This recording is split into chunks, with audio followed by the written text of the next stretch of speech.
来看云林县政风处一个姓吴的科员，去年因为要照顾亲人留职停薪，也毋过伊煞去做直销，佮做甲真抢赢。今年1月，有县政府接到民众的检举去进行调查，这个科员伫23嘛已经辞职了。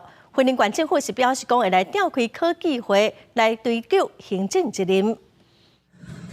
办公室的桌仔顶也有一寡个人物品，伫云林县政府政风处预防科姓吴的科员，去年底以照顾厝内面的人破病做理由，申请留职停薪核准，就要去互检举，伊有伫咧兼美容也个直销相关的工课。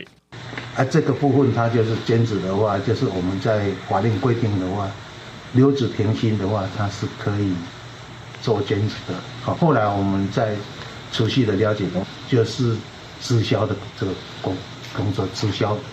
这个是法令不允许的。云林县政府政风处表示，这位姓吴科员来这上班未到2年，申请留职停薪是对112年12月到113年了过。不过今年1月，县政府接到民众检举介入调查，才发现讲伊有兼做美容以外，佮加入直销的工课，约谈姓吴科员，伊本人也承认啊。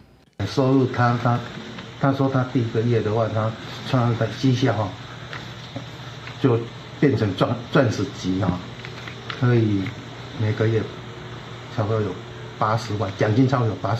他自己也做了决定哈，已经签出来了，他要辞职。云林县政府表示，经过了解，姓吴科员互检举了后，伫这个月23已经提出要辞职，目前正在走行政流程。县政府也按公务员服务法第23条规定，召开科技会追究相关的行政责任。记者综合报道。